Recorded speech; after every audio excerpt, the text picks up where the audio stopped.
Yasmine Abdel-Fadel. Luc Lavoie, il n'y a pas que Justin Trudeau qui a des mauvais sondages. Joe Biden aussi, ça va mal pour les sondages qui ont été dévoilés par CNN ce matin. Écoute, c'est assez catastrophique pour Biden. Et c'est un grand sondage, là. Je pense que c'est un échantillonnage autour de 6 000, ce qui est énorme. C'est quand même l'échelle des États-Unis, là. Mais taux d'approbation de Joe Biden, est-ce qu'il fait une bonne job ou pas? 39 % trouvent qu'il fait une bonne job. C'est pas beaucoup de monde qui... Bon. Seulement 26 % disent qu'il a l'énergie et les esprits clairs pour servir comme président. C'est déjà beaucoup, 26 % Luc. Mais ils disent qu'il a l'énergie. Tu sais, c'est des gens qui disent... Il y en a seulement 26 % qui pensent qu'il est en contrôle de lui-même, si on veut résumer ça de la façon suivante. 76 % se disent sérieusement préoccupés par le fait qu'il ne pourrait pas tenir le coup pendant un mandat de 4 ans. Et là... Et ici, c'est pas un sondage de républicains, là, c'est tout le monde, là, OK? Et une des raisons qui fait que c'est assez catastrophique, ce 76 %-là, c'est que si en cours de mandat, il s'avérait ne plus être capable de continuer, c'est Kamala Harris qui lui succéderait. Et elle est détestée dans les sondages. Elle n'est pas aimée dans l'environnement politique non plus. C'est quelqu'un qui a une très mauvaise image. Et elle est très à gauche aussi. Oui, mais Luc... Je dois te le dire, là, moi, là, je trouve qu'on est injuste avec Kamala Harris. Hey, c'est quand la dernière fois qu'on s'est intéressé à ce qu'un vice-président a fait? Y a-tu quelqu'un qui peut me dire c'est quoi le bilan de Mike Pence? Non, mais on pourrait parler de Al Gore. Ouais, mais on remonte à longtemps, là. Ben, ouais. Joe Biden, on peut-tu se dire, est-ce que c'était un extraordinaire vice-président? Mais il me semble qu'on n'a jamais posé la question, c'est quoi le bilan d'un vice-président, jusqu'à ce qu'on arrive à Kamala Harris, puis on s'attend à ce qu'elle... Oui, mais d'accord, j'accepte ton argument, mais je veux dire, Pence, quand tu faisais des sondages, les gens savent que c'est une position essentiellement...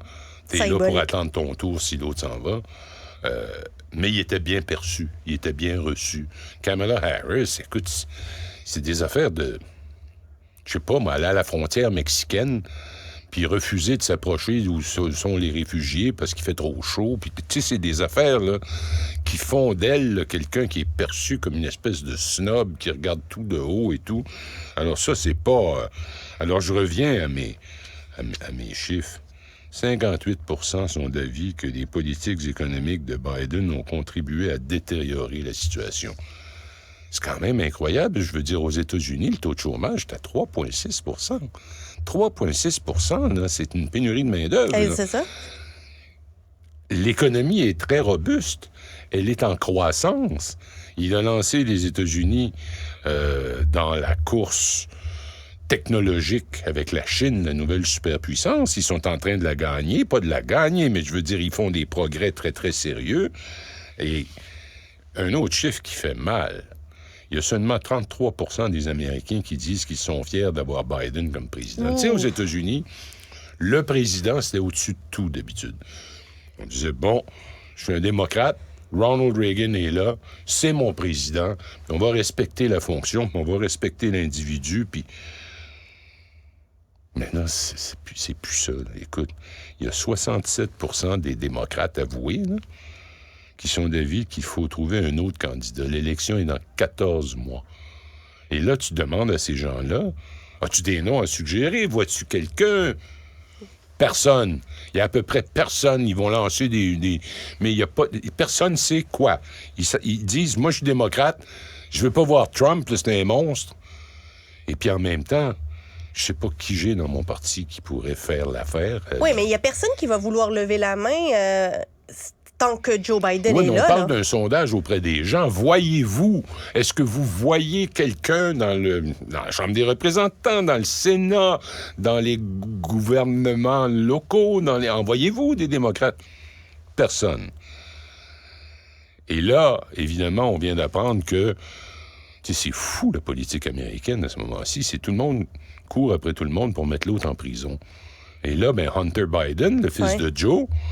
Hier, on a appris par le procureur spécial qu'il porterait des accusations à propos de possession illégale d'armes à feu d'ici la fin septembre. Alors, tu as 61 % des Américains qui croient que Biden était au courant de ses manigances. Son fils, c'était beaucoup de manigances. C'est vraiment pas chic. Là. Non. Il y en a 61 % qui croient qu'il était impliqué. Mais finalement, il y en a 42 % qui disent « Ouais, il était impliqué, mais ce qu'il a fait est probablement pas illégal. » Oui, mais c'est une drôle de société aux États-Unis parce que... Très étrange. Elle est devenue très étrange. Elle est devenue étrange parce que même les statistiques, quand tu regardes le monde, est-ce qu'ils considèrent ce que Trump a fait là, dans l'insurrection du 6 janvier? Non, je suis sur le filaire de mon ordi. Dans la tête des Américains, ils pensent que c'est tous une gang de pourris, je veux dire la classe politique, qui effectivement, on prend souvent comme point de départ, on va prendre la fin de la Deuxième Guerre mondiale, il y a une espèce de clique qui s'est installé à Washington et qui s'est passé le pouvoir Bonjour, d'un à Tristan, l'autre. ça va? Général Eisenhower, tu peux pas avoir plus establishment que ça. Richard Nixon, ancien vice-président. C'est mieux, hein? De Eisenhower. Puis ensuite, tu continues comme ça, là, tu montes, là.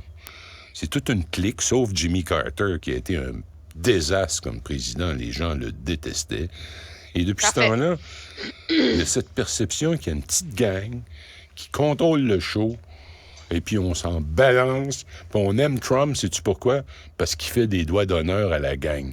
C'est particulier, là. Parce qu'il vient pas de Washington. Il est surtout anti-Washington, et c'est la plus grande puissance que le monde n'a jamais connue sur le plan militaire. Ils en sont là. Et autre chiffre qui est drôlement important aussi, s'il y avait une élection demain matin, Trump et Biden sont coude à coude. 46-46. 47-46, enfin, dans la marge d'erreur, ils sont. Et tous les indicateurs autres que celui-là, parce que comme tu sais, en politique, le dernier indicateur à bouger, c'est l'intention de vote. Mm-hmm. Tu regardes le reste, tu regardes les valeurs sous-jacentes qui t'amènent vers ça. Ben, Biden est dans le trouble parce qu'il descend. Faut dire aussi, Yasmine, que tu regardes la télé de nouvelles comme moi, il a l'air de plus en plus vieux, Biden. Sa démarche est clairement la démarche. Je connais des gens de 85 ans, moi, qui ont une démarche pas mal plus solide que ça. Là, il y a 80, il va avoir 81 ans. Il n'a pas l'air bien. Il fait des petits pas. Il vient complètement mélanger quand il parle. Il cache, c'est clair qu'on le cache, parce qu'on a peur à la gaffe des gaffes. Et la moindre petite gaffe à l'américaine prend des proportions incroyables. On dit « Regarde, il est débile! » Personne qui a dit qu'il était débile, mais ça se peut qu'il y ait des problèmes cognitifs. Je pense qu'il y a beaucoup d'indications que c'est le cas. Mais Luc, penses-tu que pour l'intérêt suprême des États-Unis, là, est-ce que c'est une bonne chose si Joe Biden lui-même sorte et dise « Savez quoi? Je n'ai plus l'énergie, je n'ai plus le stamina pour continuer. » Je préfère laisser les mains du pays autour de quelqu'un qui va avoir cette énergie-là. Est-ce que c'est quelque chose qu'il devrait faire? Ben, je vais dire une réponse qui n'en est pas une. Depuis le phénomène Trump, toute ma grille d'analyse, moi qui ai été passionné de politique américaine, marche plus. Alors, je sais plus quoi te répondre, mais je peux te dire une chose. Ce qu'on a appris avec Trump et avec tout ce qui se passe politiquement, c'est que tout peut changer comme sur un dixaine, comme ça. Et ce que tu viens de soulever comme hypothèse, à mon avis, on peut plus la rejeter. Ça serait vraiment particulier qu'à 14 mois de l'élection, un président en fonction décide de dire, ben à ce moment-ci, là, je vous le dis, là, j'aurais pu y penser avant ou je sais pas quoi, je sais pas comment il pourrait phraser ça, mais c'est le temps de laisser la place à quelqu'un d'autre. Mais qui est le quelqu'un d'autre? Le problème des démocrates, c'est que ils restent démocrates, ils sont très partisans et tout. Mais là, il dit, je le veux plus, Biden, il est trop vieux, j'ai plus confiance en lui, il est pas capable de faire la job, même les affaires qu'il a bien faites. Quand il est arrivé, on était en pleine pandémie, que Trump avait traité comme de la pire façon. Il a fait tout ce qu'il devait faire. Il a lancé des programmes économiques. Et en plus, c'est que chez les républicains, on pense qu'il y a uniquement Trump. C'est vrai qu'à l'heure actuelle, il y a uniquement Trump. Mais Trump, là, il fait face à 91 accusations criminelles à l'heure actuelle. Et tôt ou tard, ça va finir par le rattraper. Et ce que j'ai trouvé particulièrement intéressant également dans le sondage, c'est qu'il mesure les candidats républicains autres que Trump contre Biden. Et Nikki Haley, celle qui a été ambassadrice des Nations Unies, des États-Unis aux Nations Unies, et qui est une ancienne gouverneure de la Caroline, Nikki Haley serait la meilleure pour battre Biden. Elle le battrait 49-43. Alors ça aussi, ça va se mettre à percoler chez les républicains. Parce qu'il y a une sortie hier, Mike Pence, qui est un des candidats pour l'investiture, a fait une sortie tonitruante. Il a dit, si on continue avec le populisme de Donald Trump, il l'a nommé... ça prend du courage. Notre parti s'en va en ruine. Alors là, tu commences à voir que chez ceux qui n'osaient pas... Parce que tout le monde se disait, écoute, si il est si élevé dans les sondages, un jour, il va s'en aller, ça me prend ses votes, alors il faut pas que j'y fasse mal. Mais là, il commence à y avoir un autre vent qui souffle. Il y a des gens qui disent, regarde, ça suffit, là. Il est complètement sauté, Trump, là, il est de plus en plus dangereux. Puis on va avoir un Biden qui va se faire réélire. Et ça, les républicains ont une peur maladive de ça. Alors, la politique américaine... Ils ont plus peur de Kamala Harris que de Joe Biden. Ah oui, c'est clair. Puis quand tu continues, tu dis qui sont les autres vedettes des démocrates? Parce qu'il y a une possibilité d'un tiers parti, hein? C'est pas impossible. Oui. En fait, c'est grâce à un tiers parti que Bill Clinton a battu George H.W. Bush en 1992.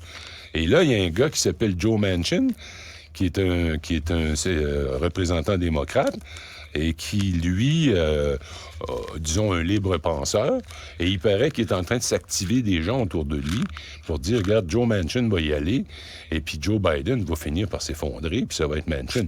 Mais on le sait pas. Je te répète, nos grilles d'analyse qui ont été bonnes pendant des générations, ça sert plus à rien, on n'y comprend plus rien. Luc Lavoie, on reprend ça demain. C'est toujours un plaisir.